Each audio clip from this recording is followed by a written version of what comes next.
नमस्कार, खबर उत्तराखंड में आपका स्वागत है। मैं हूं आपके साथ भावना त्रिपाठी। रुख करेंगे प्रदेश की तमाम बड़ी खबरों की ओर। गुरुद्वारा साहिब नानकमत्ता में सीएम पुष्कर सिंह धामी ने पहुंचकर गुरुद्वारा साहिब में माथा टेककर प्रसाद ग्रहण किया है। वहीं इस मौके पर सीएम पुष्कर सिंह धामी ने कहा कि बचपन से ही मेरा गुरुद्वारा साहिब के प्रति बहुत लगाव है। मैं यहाँ हमेशा आता रहता हूँ। यहाँ मेरी विशेष श्रद्धा है। गुरु नानक देव जी का मेरे ऊपर आशीर्वाद है। उन्हीं के आशीर्वाद से मैं लगातार प्रदेश के विकास के लिए कार्य कर रहा हूँ। मुख्यमंत्री पुष्कर सिंह धामी गुरुद्वारा नानकमत्ता साहिब पहुंचे, जहां उन्होंने माथा टेका और देश और प्रदेशवासियों के लिए सुख समृद्धि की कामना की। इसके साथ ही उन्होंने कहा कि मेरी गुरु नानक देव के प्रति विशेष आस्था है और उन्हीं के आशीर्वाद से मैं लगातार विकास के कार्य कर रहा हूं। तस्वीरें खटीमा से हैं, जहां मुख्यमंत्री पुष्कर सिंह धामी गुरुद्वारा पहुंचे और उन्होंने माथा टेका। खटीमा के गुरुद्वारा नानकमत्ता साहिब पहुंचकर उन्होंने देश और प्रदेशवासियों के लिए सुख समृद्धि की कामना की। नानकमत्ता गुरुद्वारा साहब हमारी आस्था श्रद्धा का केंद्र है और मैं बचपन से यहाँ आता रहा हूँ। जब भी मुझे अवसर मिलता है और जब भी गुरु घर की कृपा होती है, क्योंकि बिना कृपा के कोई यहाँ पहुँच नहीं सकता। जब भी गुरु घर का बुलावा होता है तब यहाँ पहुँचते हैं। मैं भी यहाँ आता हूँ तो हमेशा उनसे प्रार्थना करता हूँ कि हमारे राज्य में सुख शांति रहे, राज्य हमारा आगे बढ़े, हर दृष्टि से सभी खुशहाल हों।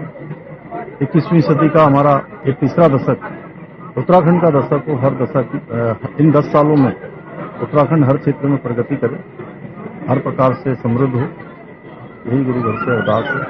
बाकी गुरु महाराज की हम सब पर कृपा बनी रहे।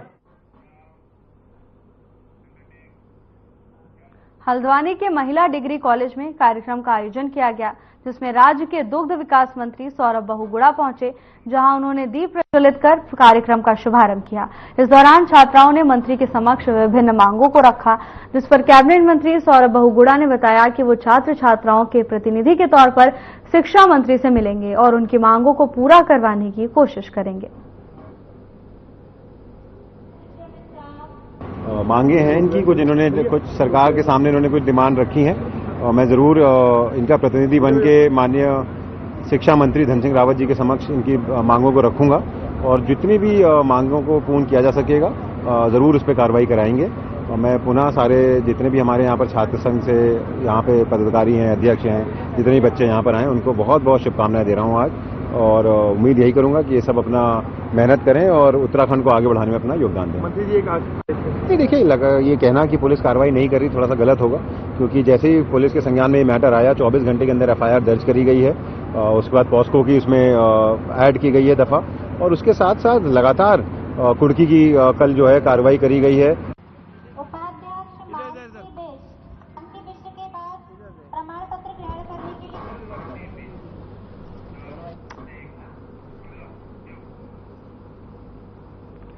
उत्तराखंड से राज्यसभा सांसद कल्पना सैनी ने राहुल गांधी पर तीखा हमला बोला है। उन्होंने बीजेपी प्रदेश कार्यालय में प्रेस कॉन्फ्रेंस करके कांग्रेस पर आरोप लगाते हुए कहा कि कांग्रेस पार्टी हमेशा से आरक्षण विरोधी रही है। राहुल गांधी कभी कभी अपनी सीमाएं पार कर देते हैं। साथ ही आरोप लगाया कि राहुल गांधी ने विदेश में जाकर ओबीसी वर्ग के साथ ही सनातन धर्म का भी अपमान किया है। हाल ही में उन्होंने झूठ बोलने का काम किया, जिससे साफ झलकता है कि कांग्रेस आरक्षण समाप्त करना चाहती है। राहुल गांधी को ऐसे बयानों पर बिल्कुल बर्दाश्त नहीं किया जाएगा। सांसद सैनी ने कहा कि राहुल गांधी देश की जनता को गुमराह करने का काम कर रहे हैं। राहुल गांधी के बयान को बीजेपी जोर शोर से उठा रही है और आगे इसके खिलाफ आंदोलन भी किया जाएगा।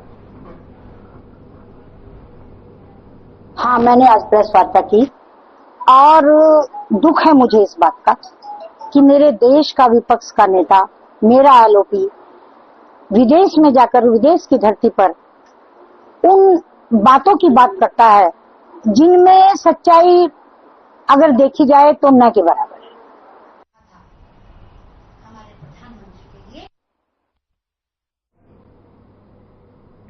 हल्द्वानी गौला पुल की अप्रोच रोड बरसात में बह गई, जिसके बाद से पुल में आवागमन बंद है, जिस वजह से गौला पार, चोरगलिया, खटीमा, टनकपुर सहित पर्वतीय इलाकों की तरफ हल्द्वानी से बाईपास होकर जाने वाला पूरा यातायात बाधित है, जिसको लेकर कांग्रेस ने गौला पार, गौला पुल के पास चौराहे में विशाल धरना प्रदर्शन शुरू कर दिया है।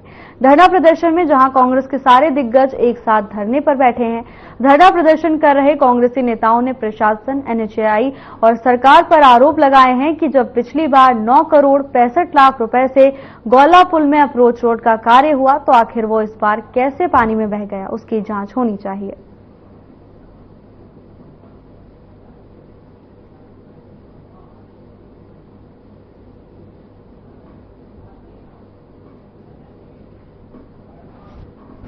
जो है और अस्थायी मार्ग चालू करने के साथ साथ पुल को भी शीघ्र चालू करने की मांग की गई है। इस संबंध में यह अवगत कराना है कि वन विभाग द्वारा अस्थायी मार्ग चालू करने के लिए यहाँ पर कार्य प्रारंभ कर दिया गया है और NHAI द्वारा IIT रुड़की से तकनीकी सलाह लेने उपरांत शीघ्र ही कार्य प्रारंभ करने की कार्य योजना तैयार की जा रही है। जैसे ही वन विभाग का मार्ग तैयार होता है, इसको अस्थायी रूप से यातायात हेतु खोल दिया जाएगा। देखिए, सबसे बड़ा दुर्भाग्य आज इस प्रदेश का है कि प्रचंड बहुमत की सरकार है और सरकार की संजीदगी नाम की कोई चीज नहीं है। आपदा में भी पर्यटन है और आपदा में भी अवसर है। ये आज सरकार का एजेंडा है कि आपदा में कैसे अवसर निकाला जाए। विषय यह है कि 4 वर्ष पूर्व 10 करोड़ रुपए लगे, वो ना आपका पैसा था, ना वो मेरा पैसा था, ना धरने में बैठे लोग। देखिए, जो भ्रष्टाचार और माफिया राज इस प्रदेश में हावी है, उसका ये प्रतीक है। ये गौला पुल में जो भ्रष्टाचार हुआ, 9 करोड़ 65 लाख रुपए की मिट्टी भर दी इन्होंने। एक RCC का कॉलम उसमें नहीं है, मिट्टी भरी हुई है। और अधिकारी हमें ये बताना चाह रहे हैं कि 9 करोड़ 65 लाख रुपए का टेंडर हुआ है। भ्रष्टाचारियों को संरक्षण देने का काम भी सरकार कर रही है। बलात्कार में संलिप्त जो लोग हैं उनको संरक्षण देने का एक कार्य कर रही है। माफियाओं को, विधायक का भाई 45 लाइव राउंड के साथ नेपाल सीमा में पाया जाता है। गौला पुल की जो स्थिति सबके सामने है और दूसरा हमारा अंतर्राष्ट्रीय स्टेडियम जो टूटने के कगार पर है, इन दोनों चीजों को लेकर के मेरा ये कहना है कि भारतीय जनता पार्टी की सरकार, उसका कोई मतलब नहीं है जनता की जो समस्या है उनका निराकरण करने का। वो आखंड जो है इसमें भ्रष्टाचार में डूबी हुई है। तमाम बजट का दुरुपयोग हो रहा है, अधिकारियों से वसूली हो रही है और अधिकारी उनकी बात मान नहीं रहे।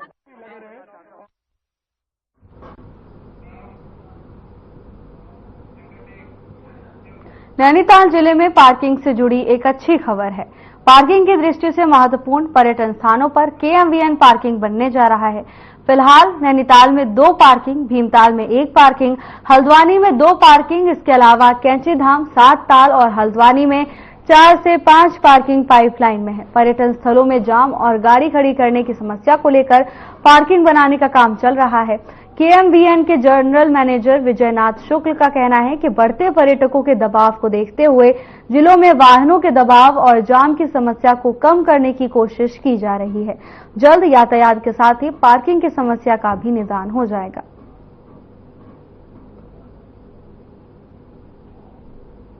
पार्किंग के जहाँ तक पार्किंग की बात है, ऋषि मैडम के निर्देश पर लगातार हम नैनीताल, हल्द्वानी और भीमताल जितने हमारे पर्यटन के दृष्टि से महत्वपूर्ण क्षेत्र हैं, सभी में पार्किंग की व्यवस्था कर रहे हैं। हमारे नैनीताल में 2 पार्किंग बनके तैयार हैं जिनके टेंडर किए गए हैं। भीमताल में हमारी गर्म पानी में 1 पार्किंग है, 2 पार्किंग हमारी हल्द्वानी में है। इसके अलावा हमारी 3-4 पार्किंग अभी पाइपलाइन में है, जिस पे हम काम कर रहे हैं ताकि वाहनों को खड़े करने की व्यवस्था की जा सके और सड़क पे लगने वाले जाम से मुक्ति पा सके।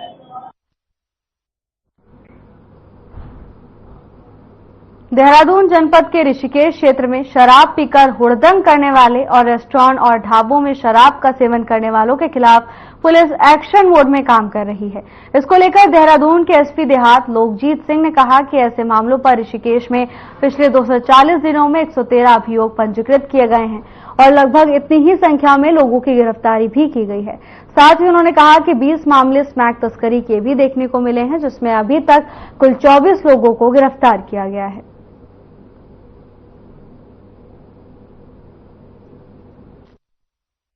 इस वर्ष का अगर हम बात करें तो ऋषिकेश क्षेत्र में ही 240 दिनों में 113 अभियोग पंजीकृत किए गए हैं और लगभग इतनी ही इसमें अरेस्टिंग की गई है।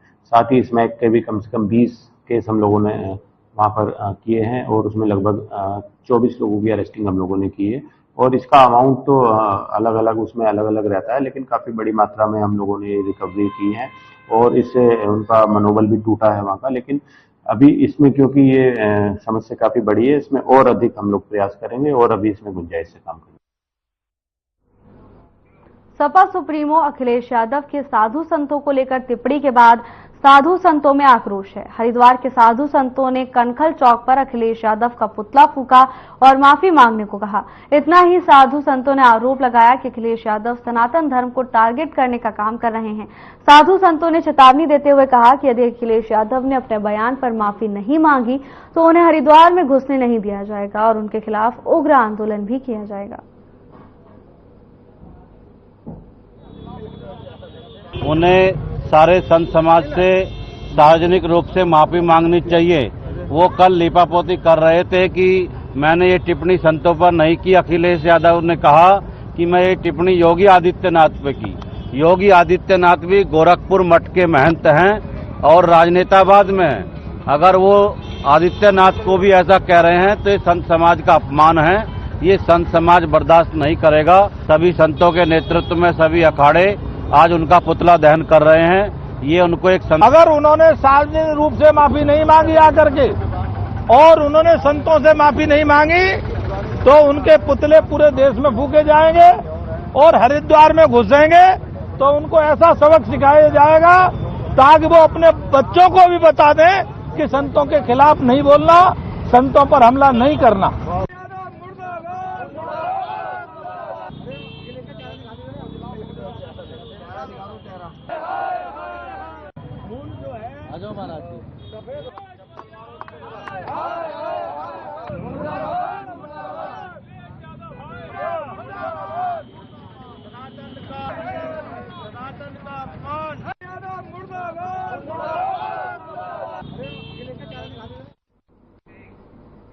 राष्ट्रीय पोषण माह को लेकर एनएचएम यानी राष्ट्रीय स्वास्थ्य मिशन सजग हो गया है और लगातार अपनी तरफ से कवायद में जुटा हुआ है।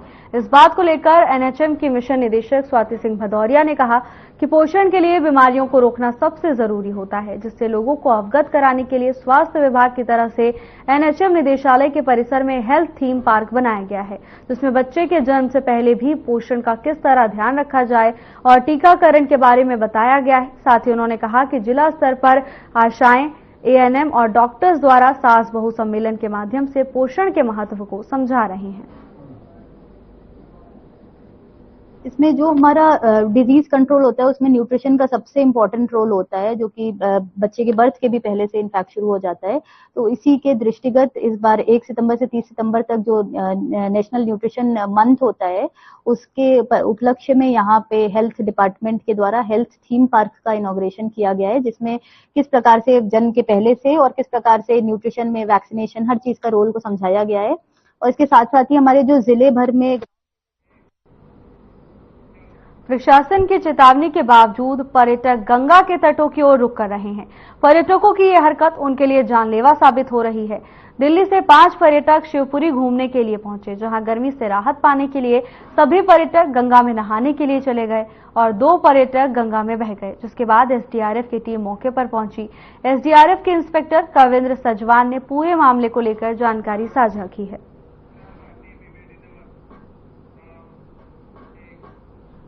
अंतर्राष्ट्रीय बेटी दिवस जीए पहाड़ सिटीजन समिति द्वारा कर्मचारी कॉलोनी वार्ड नंबर 6 आंगनबाड़ी केंद्र में कार्यक्रम का आयोजन किया गया, जिसमें जिला समन्वयक अनिल चौधरी के नेतृत्व में वार्ड की बालिकाओं द्वारा केक काटकर मिष्ठान वितरण किया गया।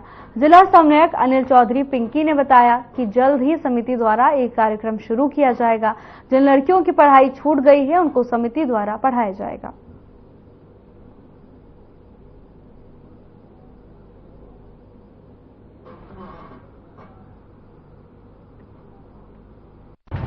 आज बालिका दिवस के शुभ अवसर पर हमने कर्मचारी कॉलोनी वार्ड नंबर 6 के आंगनबाड़ी में कर्मचारी कॉलोनी की बालिकाओं द्वारा केक काटकर तथा मिष्ठान वितरण करके बालिका दिवस को हमने धूमधाम से मनाया गया।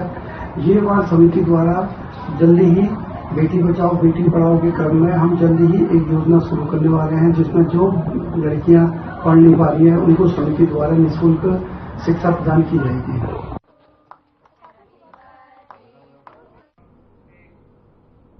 राजधानी देहरादून के नगर निगम सखावार में राष्ट्रीय सफाई कर्मचारी आयोग के अध्यक्ष एम वेंकटेशन की अध्यक्षता में सफाई कर्मियों के साथ महत्वपूर्ण बैठक आयोजित हुई, जिसमें सभी सफाई कर्मियों ने उनके सामने अपनी समस्याएं रखी।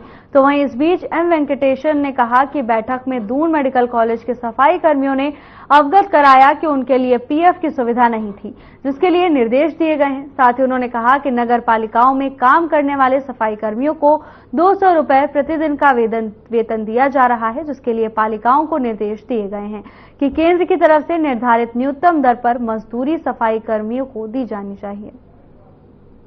क्या चर्चा हुआ है, एक समस्या बड़ा समस्या ये मेडिकल डिपार्टमेंट में मेडिकल कॉलेज में बहुत समस्या है, लेकिन एक साल पहले से ये समस्या चल रही है। इसमें पीएफ नहीं है, ये सही नहीं है, बाकी है बड़ा पैसा है इसमें। इसमें कमिश्नर ने इंक्वायरी किया है, अभी तक रिजल्ट नहीं है। देखिए, माननीय अध्यक्ष राष्ट्रीय सफाई कर्मचारी आयोग के आज हमारे यहाँ उन्होंने रिव्यू लिया। हमारे कुछ साथियों ने और जिले से अन्य नगर पालिकाओं ने या कुछ दून मेडिकल वालों के साथियों ने अपनी समस्याएं रखी। उसमें माननीय अध्यक्ष जी ने कुछ निर्देश दिए हैं, कुछ सुझाव भी दिए हैं। हम सभी उनके निर्देशों का पालन करेंगे और उनके सुझावों को एक लॉजिकल कंक्लूजन तक ले जाने के लिए प्रयास करेंगे। हमारे यहाँ सफाई कर्मचारियों की बहुत बदतर स्थिति है। सरकार तो पैसा भी देना चाहती है और श्रम कानून का पालन हो ये भी सुनिश्चित करती है, लेकिन कुछ अधिकारी ऐसे हैं जो जानबूझकर इनका आर्थिक दोहन करने के उद्देश्य से कानूनी दांवपेच में कर्मचारी को फंसा कर रखना चाहते हैं। आज राजकीय मेडिकल कॉलेज के कर्मचारी यहाँ उपस्थित हैं। 2017 से उन्हें आधा वेतन दिया जा रहा है, पूरी बिल की प्रोसेसिंग हो रही है, पूरा बिल का भुगतान हो रहा है। लगातार जांच कमेटी बनी। हमारे जो एमएनए नगर क्षेत्र में यातायात के बढ़ते दबाव के चलते सीपीयू ने अपनी कमर कस ली है। काफी समय से शिकायत मिल रही थी कि स्कूलों के आसपास वाहन चालक तेजी से गाड़ी चलाते हैं। इसी को गंभीरता से लेते हुए सीपीयू ने चैती रोड स्थित स्कूल के पास चेकिंग अभियान चलाया। सीपीयू के अधिकारी हिम सुयाल ने बताया कि काफी समय से शिकायत मिल रही थी कि नगर क्षेत्र में 2 पहिया वाहन और 4 पहिया वाहन तेजी से चलाकर दूसरे लोगों को चोटिल करते हैं। इसी को गंभीरता से लेते हुए नगर क्षेत्र में सीपीयू ने अपनी पैनी नजर गड़ाते हुए चेकिंग अभियान शुरू किया। इसकी वजह से सड़क में गड्ढे हो गए थे, गड्ढों की वजह से थोड़ा ट्रैफिक बहुत धीरे चल रहा था। तो अब धीरे धीरे अधिकारियों से बात की है, एनएच वालों से, पीडब्ल्यूडी वालों से। अब गड्ढे भर देंगे तो यातायात चलने में सुगमता होगी। और इसी बीच ये हमारे वरिष्ठ अधिकारी समय समय पर निर्देशित करते रहते हैं स्कूल आदि में चेकिंग करने के लिए। आज ये तुलाराम राजाराम विद्या मंदिर में इसी क्रम में हम चेकिंग कर रहे हैं। कुछ बच्चों के चालान किए हैं, कुछों को समझा करके छोड़ दिया। सोशल मीडिया पर बुरी तरह घायल एक गाय का वीडियो वायरल हो रहा है, जिसमें देखा जा सकता है कि गाय के पेट में एक गहरा घाव बना हुआ है। इस असहनीय दर्द के साथ बेजुबान गौवंशीय गाय के घाव पर कीड़े पड़ने लगे थे, जिसकी सूचना मिलने पर गौ सेवक हेमंत बिष्ट द्वारा जख्मी गाय का प्राथमिक उपचार किया गया। गौ सेवक हेमंत बिष्ट ने बताया कि सूचना मिली थी कि एक गाय बुरी तरह जख्मी हालत में असहाय टनकपुर मार्केट में घूम रही है। खोजबीन करने पर पता चला कि 4 दिन पहले टनकपुर के राजाराम चौराहे पर स्थित एक अज्ञात क्रूर होटल स्वामी द्वारा गाय के पेट पर किसी धारदार हथियार से वार किया गया था। आज हमें एक सूचना प्राप्त हुई थी कि करीब 3 से 4 दिन पूर्व जो है किसी अज्ञात व्यक्ति के द्वारा एक गौमाता को चोटिल किया गया था, जिसके पेट में किसी धारदार हथियार से जो है प्रहार किया गया था। तो मॉर्निंग में जब हमने उसे देखा तो उसके पेट में काफ़ी मैगेट्स वगैरह पड़े हुए थे।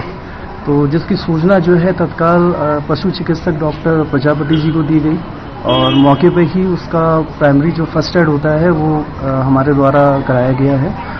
और हम लोग रात्रि में आज इसे उपचार हेतु फर्दर आगे के उपचार के लिए पंचमुखी गौशाला लेके जा रहे हैं।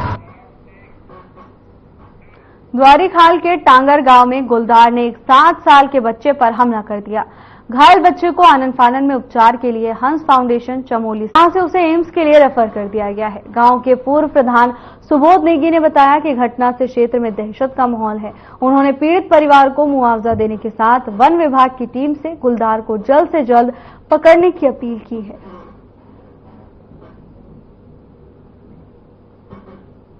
सुबह 7:30 बजे लगभग शौच के लिए जा रहा था, तो एकदम से उन्होंने बाघ ने जो उस पर हमला कर दिया। बाकी आपने देखा होगा उसके सर पे बहुत सारी चोटें आई है। तो मैं वन विभाग से सर्वप्रथम तो मांग करना चाहूंगा कि एक गरीब परिवार है, उनका मुआवजा और तुरंत उसको बाघ को पिंजरा लगा के और पकड़े, जैसे कि आपने सुनी रहे होंगे। देखिए, ये बड़ा दुखद है कि आज जिस तरह के हमारे बच्चों को भाई बाघ का निवाला बनाया गया था और बच गया हमारा बच्चा। बड़ी इस तरह की घटना बड़ी दुखद है और मेरा ये अनुरोध रहेगा कि भाई जो अब इस तरह की जो चीजें हो रही हैं ऐसी नहीं हो, वन विभाग थोड़ा सा इसमें ध्यान दे।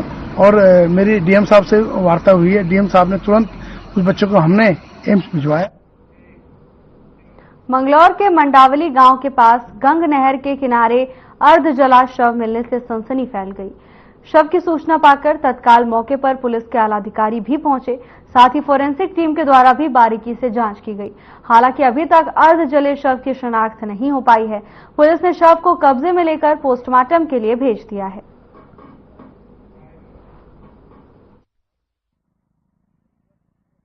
पुलिस को ये सूचना मिली थी कि पर एक शव अधजली अवस्था में है पड़ा हुआ।